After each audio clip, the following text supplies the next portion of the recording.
All right, Bismillah, walhamdulillah, wassalatu wassalam ala Sayyid al-Mursaleen, Muhammadin al-Amin, amma ba'd.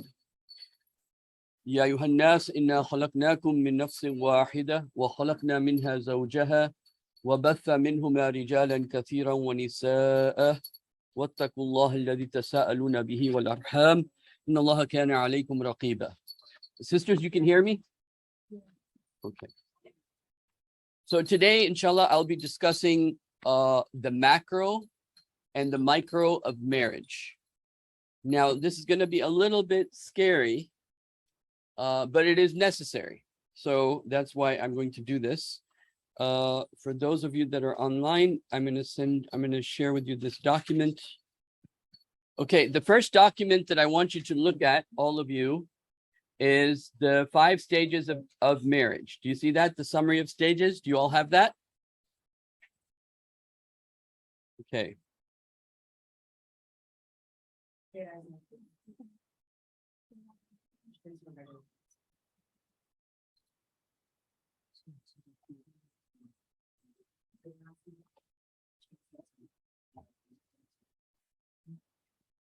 So the first stage, or let me just mention the 5 stages. And before I mention the 5 stages, let me mention that just as in businesses go through stages. They have their startup phase, they have their expansion phase, they have their peak phase, they have their trough when they go down, and they either adapt or they die. And every business is made and every business at some point dies. The same thing happens with the seasons. Everything in life is cyclical. Economy goes up, economy goes down. Seasons change. There's summer, there's winter, there's fall. All these things happen, and marriage is no different. The idea that you fall in love and it's just gonna keep going up like we expect with our economy to keep going up and up and up, that is not a true picture of marriage. And just like in economics, like in Surah Yusuf, when you have to start storing extra for bad times to come, you have to do the same thing with marriage. You have to have an emotional investment that is going to pay off for the rough times. So if you look at your chart, the first stage is called enchantment. What happens? The basic premises is you make me happy, right? And I'll make you happy and you'll make me happy. Characteristics: euphoria, best foot forward, differences minimized. This is a very important point, that in the beginning of marriages, differences are minimized, and then you also have idealized expectations. So this is the phase of enchantment. What inevitably happens with such a idealistic view is, and because of that idealistic view, and because everyone's putting their best foot forward, and because of this feeling of euphoria, this feeling of you make me happy, what happens is it's not something that can last forever. So, but I want to mention here, these 5 stages are not necessary in every relationship. Sometimes people can get stuck in a certain stage, or sometimes it may go from stage 1 to stage 3 to stage 5, or it may go from stage 1 to 3 to 2 to 5, like that. So these are interchangeable stages, but they're basically inevitable at some point. Some of them will last longer than others, but they will all of these stages will happen in a marriage. So the first stage, so everyone's with me on the chart? I'm trying to share it. For some reason, I was T-Mobile and your network is down. I'm the internet, we're working here, send it. Whoever has T-Mobile is Okay. Oh, is that right? Okay, so in order to make this easier, in case you can't see the chart, there's a PDF file with 5 stages of marriage. Okay, and the first stage is called enchantment. The second phase is called disillusionment. The third stage is called obligation. The fourth is friendship, and then mature love. Okay. So those of you that are online can see it.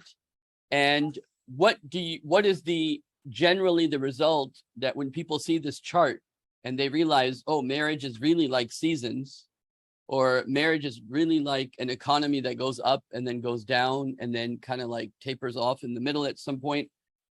When you realize that this is what marriage is these 5 stages, right? Every marriage is going to go through these 5 stages, and there's no way around it.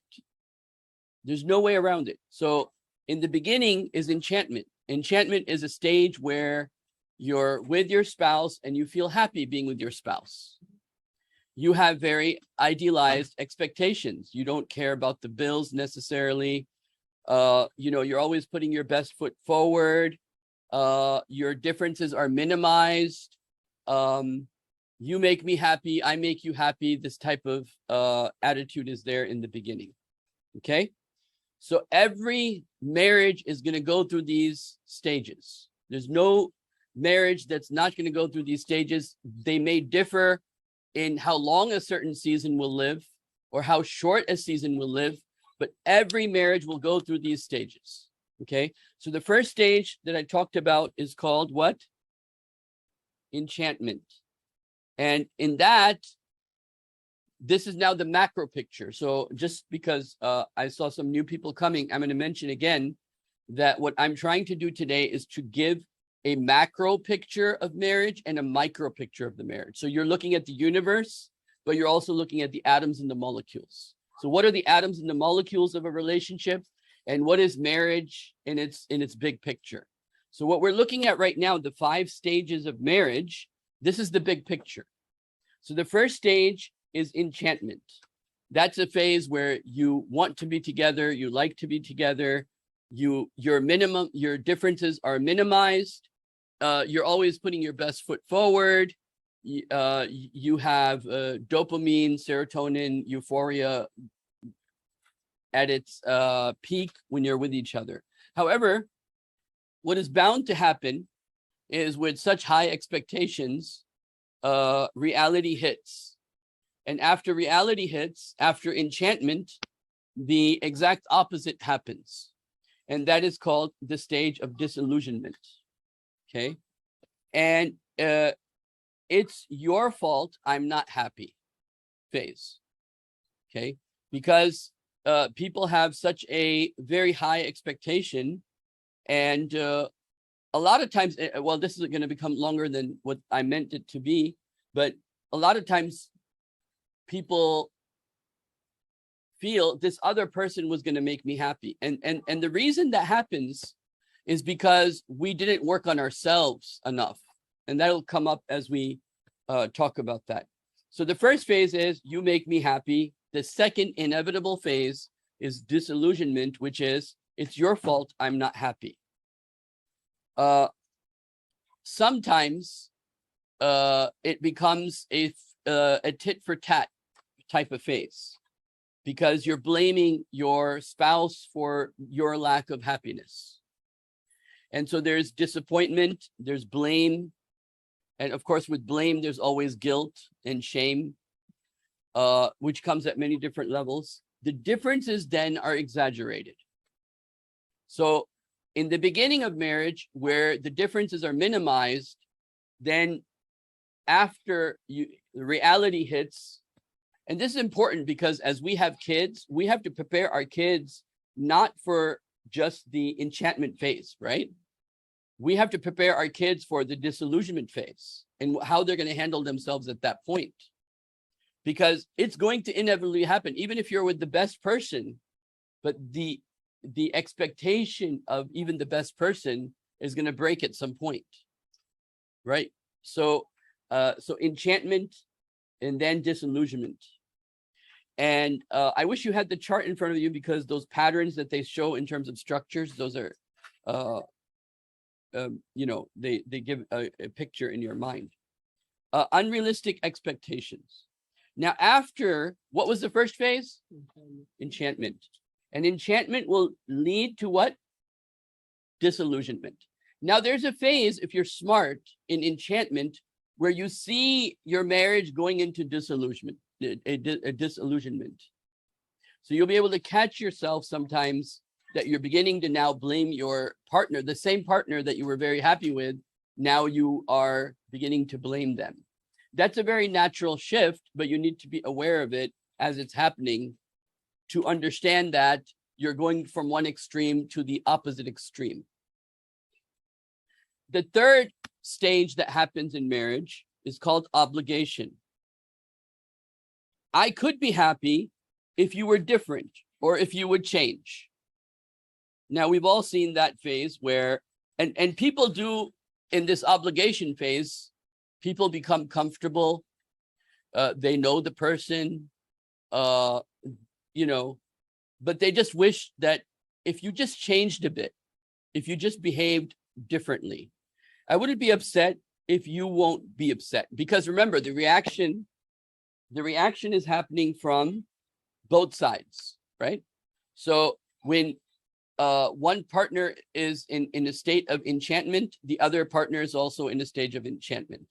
When one partner is in a stage of disillusionment, when the husband starts thinking, I wish my wife just changed, the wife is also thinking, what? I wish my what? Husband changed. And that's a stage of disappointment because marriage didn't end up, especially with this culture of Hollywood, Bollywood, and Cinderella and everything. I think it hits people even harder. And the third stage, I could be happy if you just changed. So once you realize, oh, my wife is not who I thought she was, or my husband's not who I thought she was, we begin to express minimums. Only if you can do this for me, I'll be okay, right? Only if you can do this for me, then I'll survive this somehow. If you could be happy, I could be happy if you would just change a bit. But this change that this chart is talking about is not some big change. It's a change of minimum requirements to stay in the marriage, usually. I won't be upset if you're not upset. Now, what happens in this phase is very interesting, and that's going to be a whole different discussion. But what happens is you get into a state of resignation. You're like, okay, I'm just going to do my obligation of being married. I'm comfortable. We built a life. We have kids now. You're kind of like, I just have to accept this is my fate. This is the phase where a lot of people will decide to leave, or they will find some other person that will give them that phase of enchantment again. But that's not real life. Real life is to go through all of these phases. Real life is to go through the phase of enchantment, disillusionment, obligation, and then it either goes from obligation to friendship, or it goes from obligation to mature love, or both of them can happen. So you all know, looking at your marriages, where you are, right? And then after this, where your expectations have been minimized, and after this phase of, you've given into fate, you can say, it actually leads to, if people are strong enough and have enough patience, it leads to a better phase called friendship. And the reason it leads to friendship is because in the obligation phase, you're more focused on your own obligations, and your expectations from your partner are become what? Minimum. Is everyone with me so far? Right? So in the stage of obligation, you have unfulfilled expectations because you're just running on minimum expectations. When you are in that state, it leads to actually many times, or most times, it leads to a type of friendship. So where the marriage becomes a little bit more like a friendship.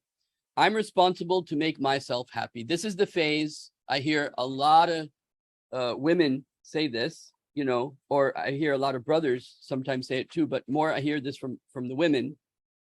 And that is that, well, certainly my husband's not making me happy, so I'm going to make myself happy, right? And this is where, this is the phase where women will, extend outside their family and so anyway, I'm responsible to make myself happy. This, let me mention something about this. One of the differences between the modern age and pre-modern times is that when somebody grew up in a village, their expectations from their husbands weren't as much as we have today, or their expectations from their wives was not as much as today, because somebody in the village knows how to make you laugh, and somebody in the village knows how to do great cooking, and somebody in the village, meaning there's always an alternative to your husband or wife for many, many things, right? If you didn't like your wife's cooking, no problem. I'll go to the other person. He's great at cooking, or she's great at cooking. My husband doesn't make me laugh and relax. Well, I know other people in the village that can do that for me. And so the expectation now is, because usually you're not with your extended family, so husband expect the wives and the wives expect the husbands to be everything and do everything, emotionally, physically, intellectually, spiritually, all of that. So the fourth phase is, I'm responsible to make myself happy. I'll be fair with you if you'll be fair with me. That's the fourth phase. Responsibility for needs and wants. You let go of control, right? And you respect each other individually.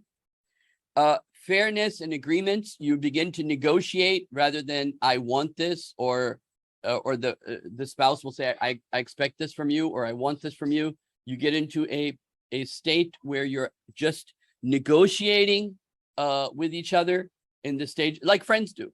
Basically, friends negotiate, and they're like, okay, and you realize that the days before were not as good as these, even though this friendship may not be ideal in the sense of enchantment, the first phase, but still you realize it was better than the phase of disillusionment, and it was better than the phase of obligations. And so responsibilities and needs, wants, you let go control, you respect the individuals, you make agreements like friends make agreements, and you enjoy doing some things. And then that gives you the platform, once you respect each other, to now build back a relationship, and you start doing certain things together. Maybe you eat together, maybe you go on walks together, you do some things together to kind of like build back that marriage to what it once was in the very beginning.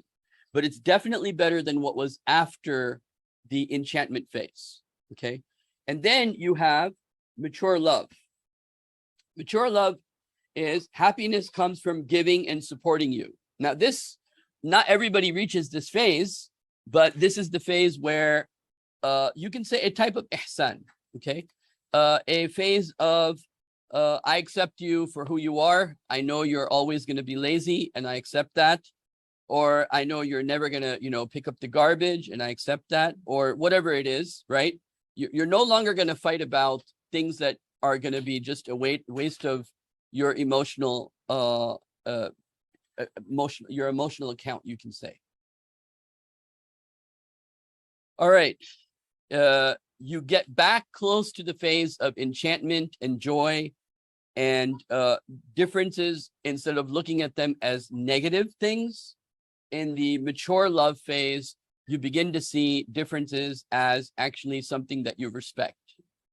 Okay, so I understand that, you're not very funny, and that's, I can respect that, rather than complain that, you never make me laugh. Okay. Okay, so what are the 5 phases? Everybody remember?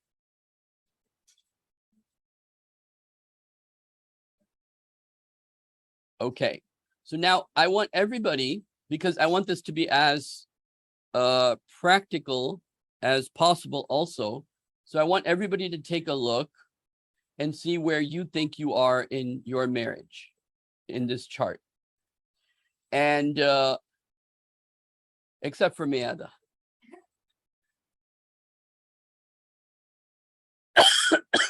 Okay, anyway.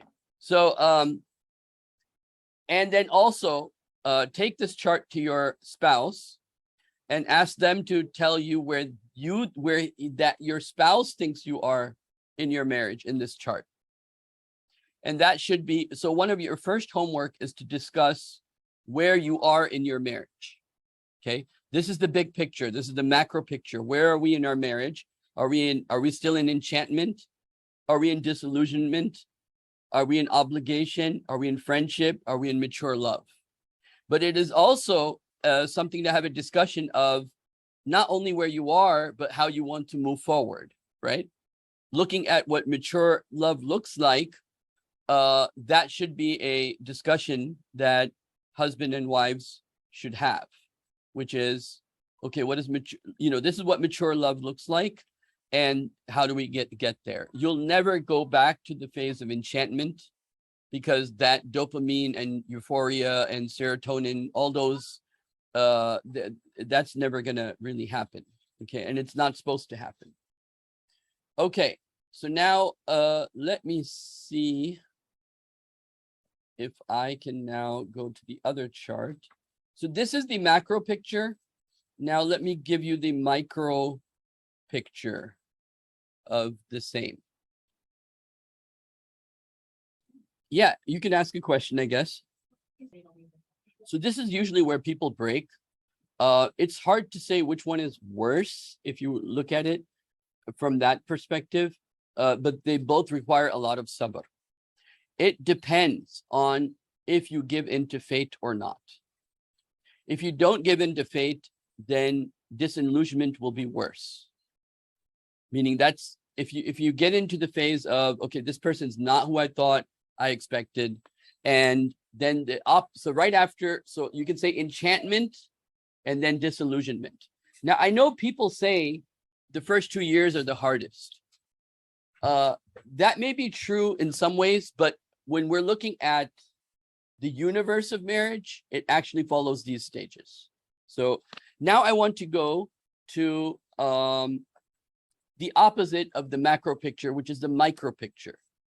The micro picture is the document that's called the bidding connection. Does everyone have that?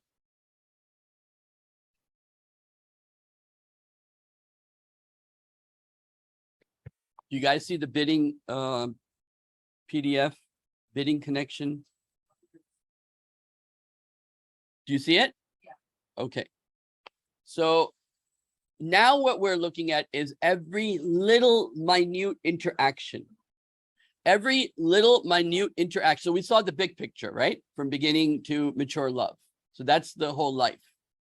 And interestingly enough, by the way, how does the Quran talk about marriage? Mawadda, love, that's the beginning. And the last phase is like mercy, right? Where you're like doing ihsan. So that's mawaddatan wa rahma, as Allah mentions. Okay, now, let's look at the molecules of a relationship. The molecules of a relationship, one of the scientists gives the terminology for it called bidding. Bidding is every little interaction you have. And what's the point of having any interaction or majority of the interaction with anyone? It could be your wife, could be your children, could be your friend. Every interaction is called a bidding. Every interaction is called a bidding because when you bid someone, you're asking them to pay attention. When you bid someone, you're asking them to pay attention to you and to give you something in response to that bidding. It could be something as, give me a pen, to, do you want to go have ice cream, to, do you want to go to lunch together? It could, anything, any request, okay? But the request doesn't have to be phrased in the wordings of a request. Do you see what I'm trying to say? It doesn't have to be phrased in as if you're requesting something. So the bidding connection is the molecules of a relationship. Husband comes from work, there's going to be some interaction, right?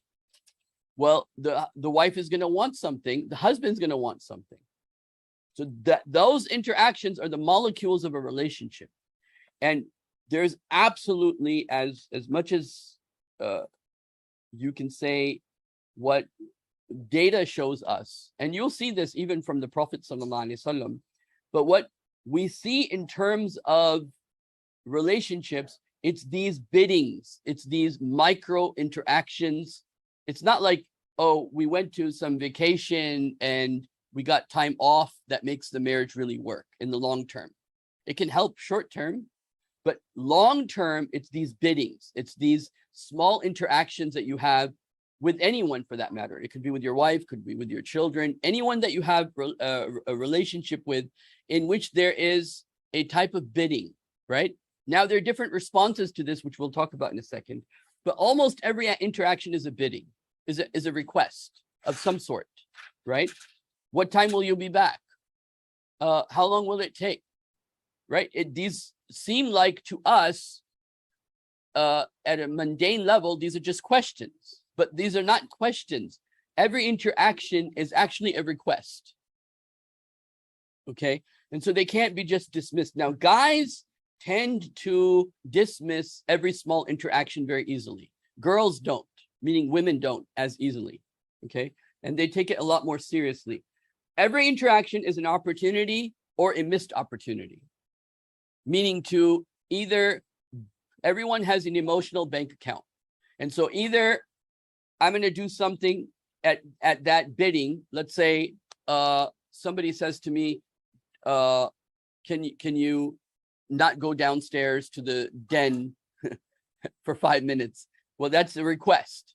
I can give in to that and get something in the bank account, her emotional bank account, let's say, a little bit more money in there, right? So when she is not responding to my bidding, it hurts the relationship at a micro level. Now, that's where it starts, but I'm going to give you where it ends. There's that first time. Now, listen to what I'm saying.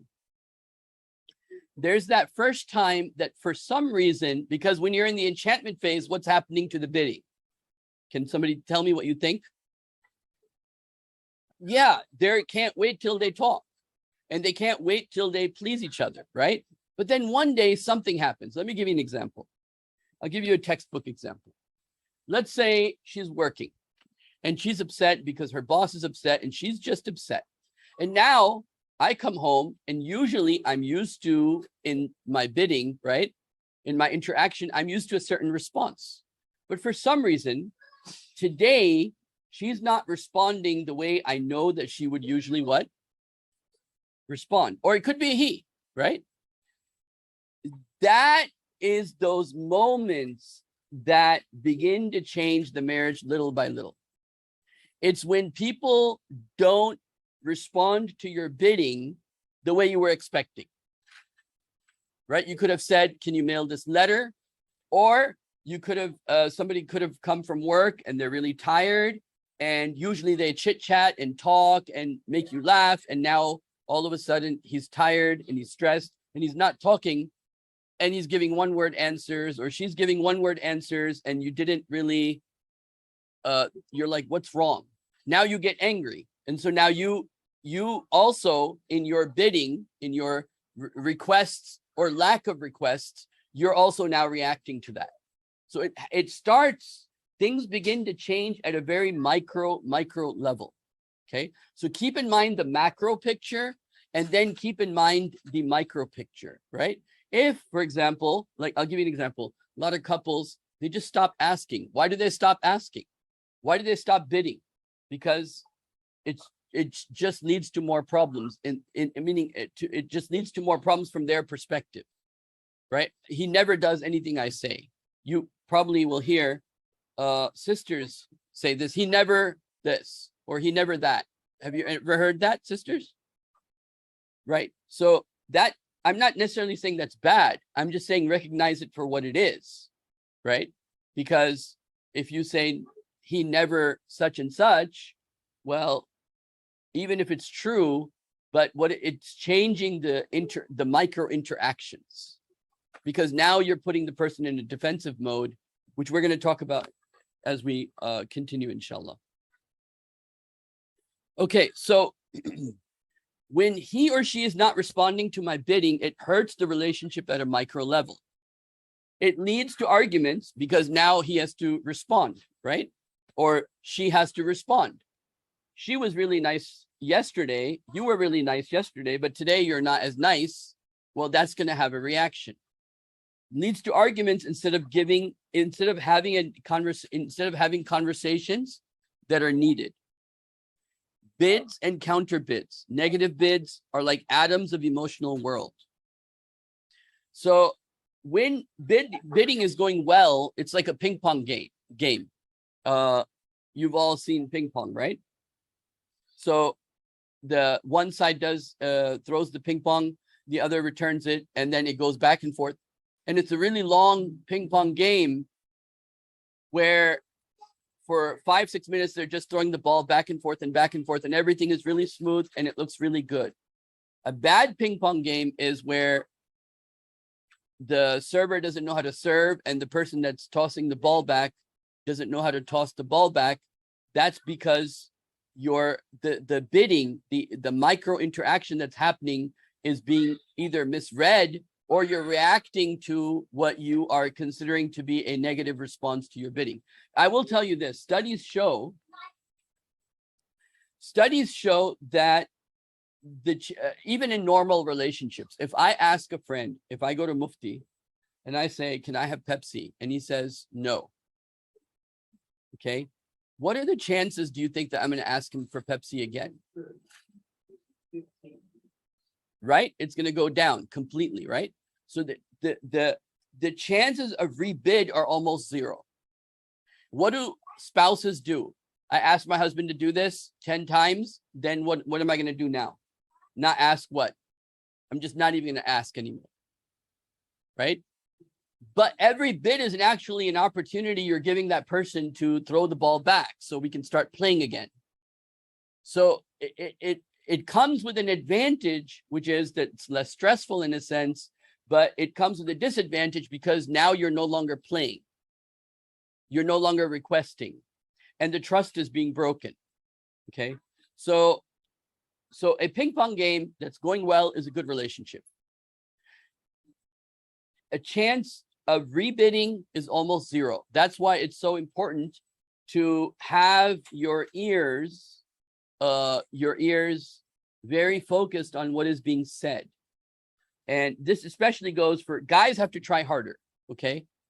Because guys can just respond in a nonchalant way and not realize what's going on. This is why when we do marriage counseling, a lot of times when you ask the husband's like, yeah, everything is fine. I don't see any problem in my marriage. I don't know what her problem is. I don't know what her problem is. So the reason is because those little micro bids mean a lot more to the women folk than they mean to the men. But if men are not aware of it, it's going to hurt the relationship very drastically. Okay, bids grow in intensity as relationships grow. Meaning in the beginning, it might be like, can you do this for me? But then as the relationship, how do you know a relationship is growing? The requests are very frequent. Okay. If you see your spouse trying not to request something from you, or you're not trying to request something from your spouse, that means that what? That there's a problem in the relationship, and there's a conversation that needs to be had in that relationship. So, if the bidding of one another is not good, then it's going to be more like, just do this and I don't want to ask for more. And I have a lot of couples that when I'm counseling, I see a lot of sisters will say this to me in the counseling session. Well, only if you can just do this. That's it. I don't want to ask for more, right? So that means the bidding process has stalled, right? And so remember the macro picture, and see now how the macro picture fits in with the micro picture. Okay, so just keep these two things in mind. So as I was saying, a bid can be a question, it can be a request. Master relationships, one of the qualities that master relationships, and I read this in a statement of Umar radiallahu anhu. I've tried to find it. I'm sure Sheikh Tamer would know where it is, but I couldn't find it after finding it. And I was like so happy to find it. But it was a statement of Umar bin Khattab radiallahu anhu that he said, make your wives something to the nature of make your wives laugh or play with them, right? So playfulness and silliness is a very good state of being in, where you can play with the person you have a relationship with, or be silly with them, right? Or you can make them laugh. This is really the you can say the height of relationships in this world. By the way, I think I mentioned this before, but I'll mention it again very quickly. They did this experiment. They gave, you know, in the olden days, they used to, not olden days, but for us, olden days, they used to have beepers. Do you remember that? They gave beepers to 6,000 people, and the beeper would beep randomly. And the people had to stop and write down what they're doing at that time. Like, what am I doing right now? And they would write down what they're doing, and they had to write down how happy they were doing what they were doing. Okay. They did this for 6 months. Do you know the number one result that came out from that? 6,000 people. And they all have a beeper. The beeper beeps. They write down, okay, this is what I was doing. This is how much I was enjoying. What was the number one thing after that experiment, do you think? What was the number one thing that made them happy? It was hanging out and enjoying your friends. That's it. I mean, hanging out and enjoying your relationships. You know what we call hangout? Hanging out and you're talking. And when you're hanging out with friends, you don't have any agendas. You don't have any bills you're talking about.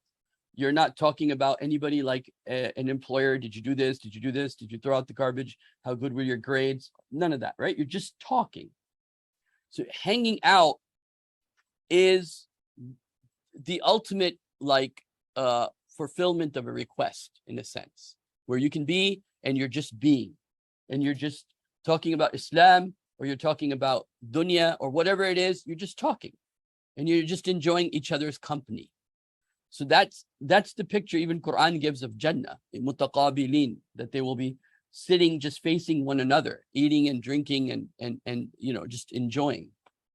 Okay, now let's talk about the 3 responses to bids. The first response to any request, which is almost any interaction, is either you turn towards the person and you give into that request, much like Islam teaches us saying Assalamu alaikum, and what do you say in return? The minimum is to say Wa alaikum assalam, and the recommended is to say at least Wa alaikum assalam wa rahmatullah, right? So this is like the basic, like you could say, I would say the Islamic prototype of an interaction.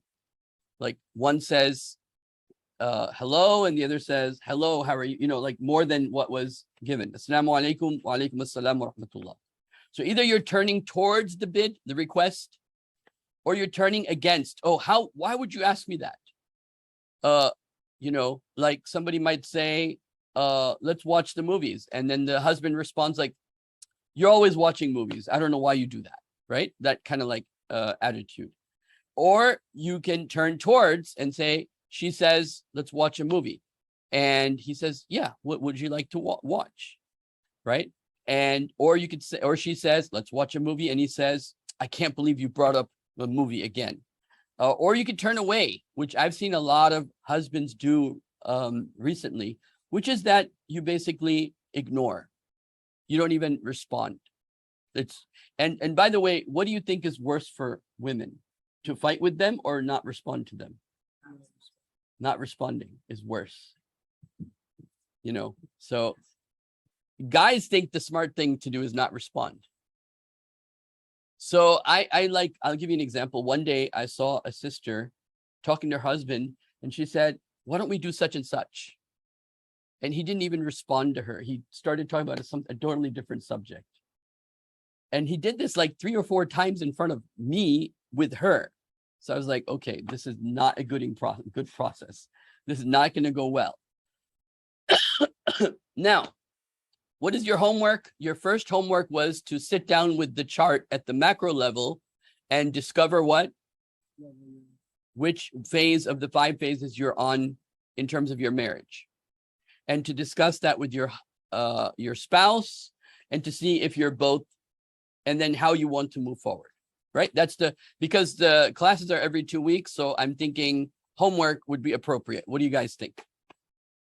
Okay, so what I want you to notice is, what is your bidding habit? Notice how you respond to every bid. So it's a process that the husband and the wife have to do with themselves. Okay. Did you fail to connect when a bid was made? How many times? Basically, I want you to become more aware of, how are you responding to requests? Okay. Are you ignoring them? Are you turning away from them? Are you going against them? Are you accepting them? And then I want you to become more aware of every interaction, every bid, okay, for your inner self.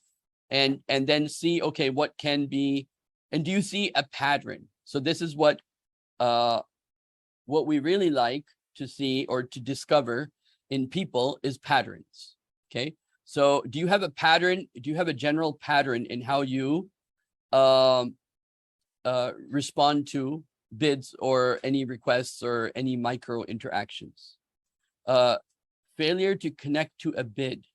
For example, at the time of divorce, now I think I'll just leave this part out for now. I'll talk about that later.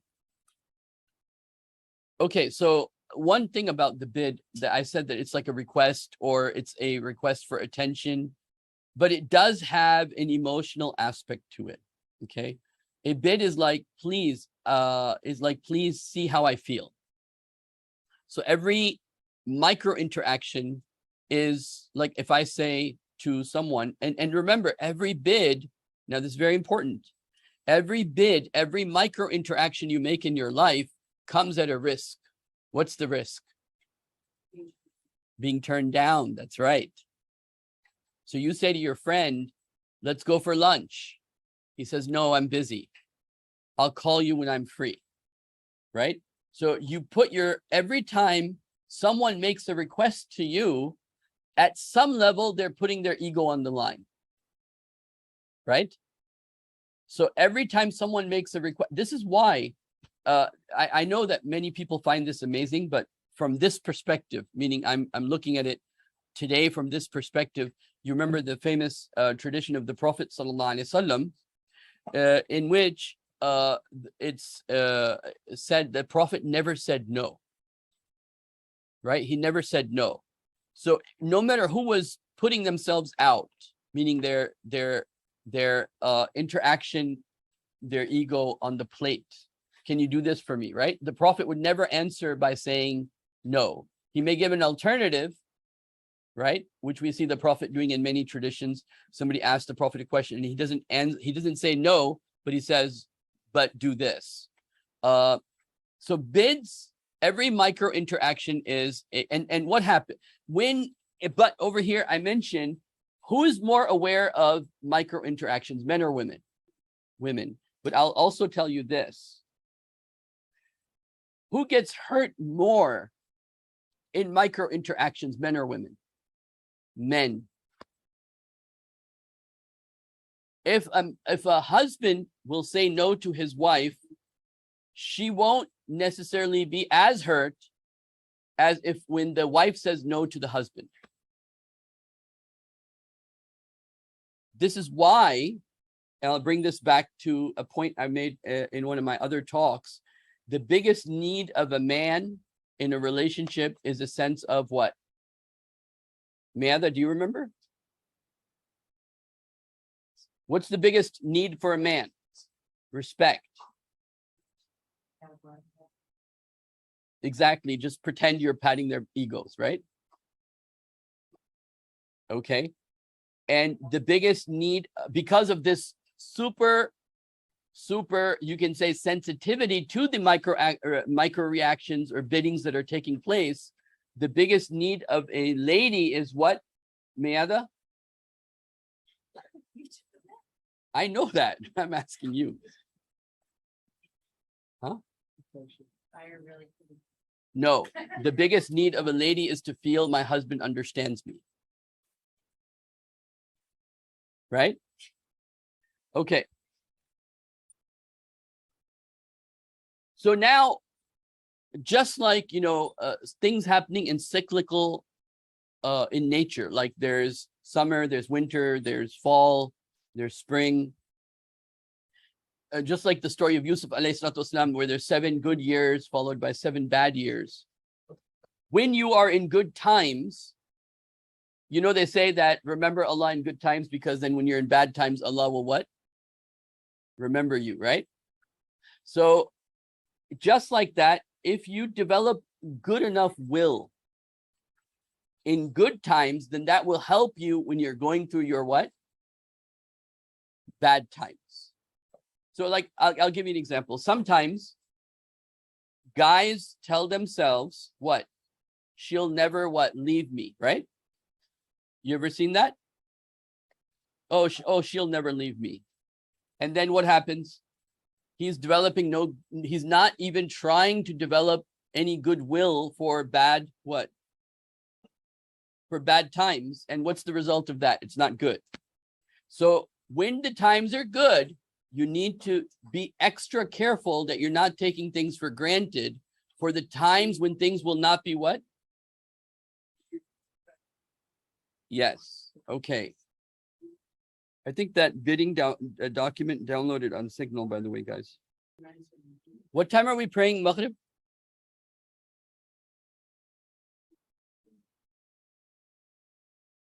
You know when I'm going to end today? 9 o'clock. Okay, we have time. Yeah. We should pray. Okay, so how about, okay, I'm going to continue for another 10 minutes and we'll pray. Is that okay? Okay,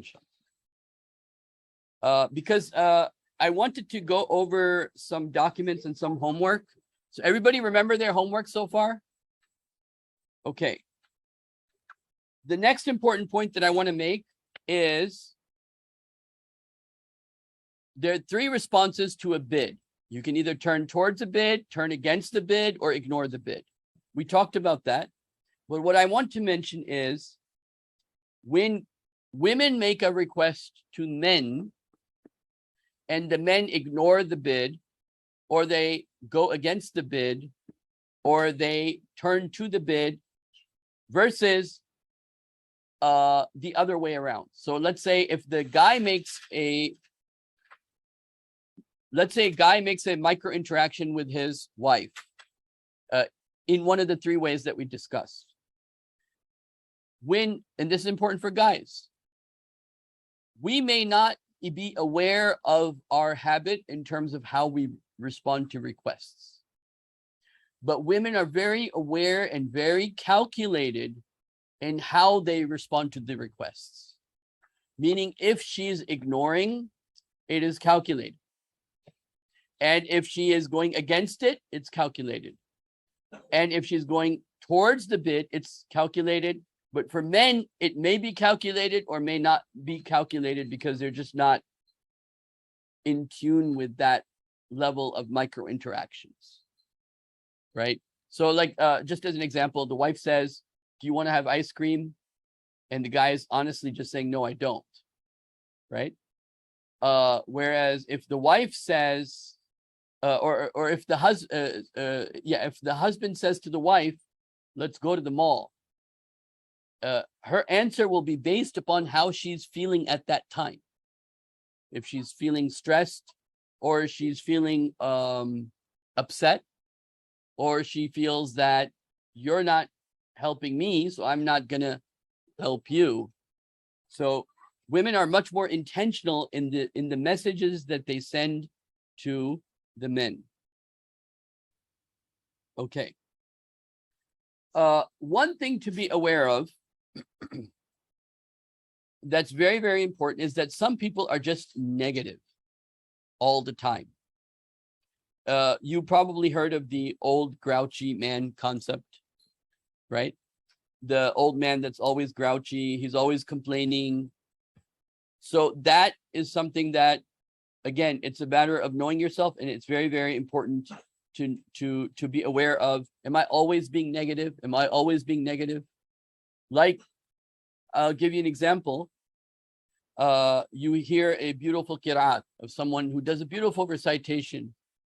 And instead of thinking like, subhanallah, Allah gave him such a beautiful recitation, may Allah bless him, you think to yourself, oh, he's just showing off, right? So I was having an interaction with someone I know, and I mentioned something like, this person has a beautiful recitation, and the response I got was, oh, well, he's just showing off. So you got to be aware of how negative you are. But I will add to this, parents that are always negative and complaining, children are usually not open to them. Okay. If you're always going to be complaining to your children, for example, or for that matter, in any relationship, then the chances of them opening up to each other are much less. Positive conversations lead to more openness. Okay. Okay. Now I want us to, I was going to go further, but I will leave this for next time. But I want to go to the homework we have, which is called Exercise Your Definition of Mature Love. Everybody see that document? Okay. So it's a document, and I'll just read it to you. And that way, and then if there's one or two questions, I'll answer that. And we'll just take it from there. All right, so a researcher asked for by this name Beverly asked more than 170 people to rate their central features of love. Like, what is love to you? What is mature love to you? Okay, here are the 12 most important items that they identified. Let me just try to get this.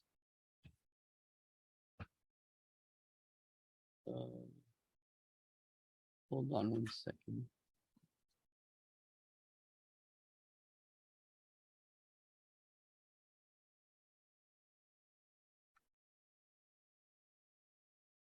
Okay, so the 12, you'll see this in your document when you get it, are number 1, acceptance, caring, commitment, concern for others' well-beings, friendship, honesty, interest in other. I want to mention something because it's our first class, and I want to mention this.